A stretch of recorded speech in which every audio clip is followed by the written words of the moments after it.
Taste the Daily. Kallakurichi கள்ளச்சாராய விவகாரத்தில் தவறை ஒப்புக்கொள்ளாமல் எதிர்க்கட்சியை குற்றம் சாட்டுவதையே திமுக பண்பாடாக வைத்துள்ளதாக முன்னாள் அமைச்சர் ஜெயக்குமார் குற்றம் சாட்டினார். சென்னை மாவட்ட ஆட்சியர் அலுவலகம் அருகே முன்னாள் அமைச்சர் ஜெயக்குமார் தலைமையில் விடியா திமுக அரசை கண்டித்தும் ஸ்டாலின் பதவி விலக கோரியும் அதிமுக சார்பில் கண்டன ஆர்ப்பாட்டம் நடைபெற்றது. இதில் முன்னாள் அமைச்சர் கோகுல இந்திரா, மாவட்ட செயலாளர்கள் ஆதி ராஜாராம், டி நகர் சத்யா, விருகை ரவி, பாலகங்கா, RS ராஜேஷ், வேளச்சேரி அசோக், வெங்கடேஷ் பாபு உள்ளிட்டோர் கலந்து கொண்டு கண்டன கோஷம் எழுப்பினர். பொதுச்செயலாளர் பொறுத்தவரையில் போய் அங்கே விசிட் பண்ணி ஒரு 2 மருந்து, அந்த மருந்து வந்து பார்த்திங்கன்னா உயிர் காக்கும் மருந்து. அதாவது மெத்தனால் வந்து ஒரு கொடிய விஷம், அது எத்தனால் வேறு மெத்தனால் வேறு. இந்த மெத்தனால் வந்து சாப்பிட்டாலே என்னாச்சுன்னா கண்ணு போயிடும், உடல் உறுப்புகளுக்கு அப்படியே சிறுக அது அந்த ரைட் டைமில் வந்து பார்த்திங்கன்னா அந்த 2 மருந்து நீங்கள் கொடுத்துருந்தீங்கன்னா உயிரிழப்பு வந்து டெஃபினட்டாக குறைஞ்சிருக்கும். அப்போ அதை சுட்டி காட்டினா அது தவறுன்னு ஒத்துக்குன்னு போக வேண்டியதானே. அதுக்கு வந்து வியாகியானம் பண்ணி இப்போ இன்றைக்கி 62 பேருனுடைய அந்த ஆவி மாசையும் சும்மா விடாது, ஸ்டாலினும் சும்மா விடாது. நைட்டில் வந்து இந்த 2 பேரும் பாவீங்களா உங்களால் தானே நான் சேர்த்தேன்னு சொல்லிட்டு அப்படி தான் வந்து ஆகும் நிலைமை. அதனால் ஒரு எதிர்கட்சி சுட்டி காட்டுதுன்னா தவறு ஒத்துட்டு போங்க. ஆமாங்க இந்த மாதிரி வந்து லேப்ஸ் ஆகிப்போச்சுன்னு அந்த ஒத்துக்கிற அந்த தைரியம் கிடையாது.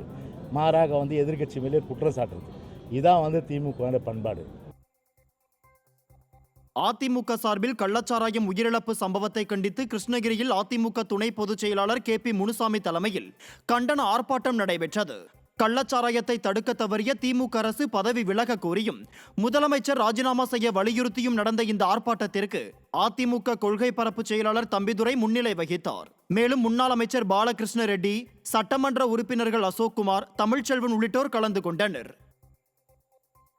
தமிழ்நாட்டில் கள்ளச்சாராய விற்பனையை தடுக்க தவறிய விடியா திமுக அரசை கண்டித்து தூத்துக்குடி மாவட்டம் MGR திடலில் அதிமுக சார்பில் மாபெரும் கண்டன ஆர்ப்பாட்டம் நடைபெற்றது. இதில் தெற்கு மாவட்ட செயலாளரும் முன்னாள் அமைச்சருமான SP சண்முகநாதன், வடக்கு மாவட்ட செயலாளரும் முன்னாள் அமைச்சருமான கடம்பூர் ராஜு, முன்னாள் அமைச்சர் சீதா செல்லப்பாண்டியன், முன்னாள் சட்டமன்ற உறுப்பினர்கள் மோகன், சின்னப்பன் உட்பட கழக நிர்வாகிகள் 1000க்கும் மேற்பட்டோர் கலந்து கொண்டு விடியா திமுக முதல்வர் ஸ்டாலின் பதவி விலக வலியுறுத்தி கண்டன கோஷங்கள் எழுப்பினர்.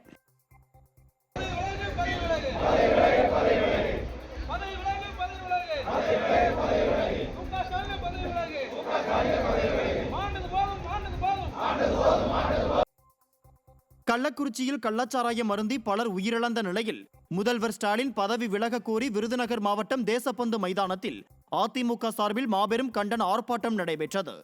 முன்னாள் அமைச்சர் KT ராஜேந்திர பாலாஜி தலைமையில் நடைபெற்ற இந்த ஆர்ப்பாட்டத்தில் கழக நிர்வாகிகள் 1000க்கும் மேற்பட்டோர் கலந்து கொண்டு விடியா திமுக அரசிற்கு எதிராக கோஷங்கள் எழுப்பினர். முதலமைச்சர் ஸ்டாலினை பதவி விலக வலியுறுத்தி ஆர்ப்பாட்டம் ராஜினாமா செய் ஸ்டாலினை ராஜினாமா செய்.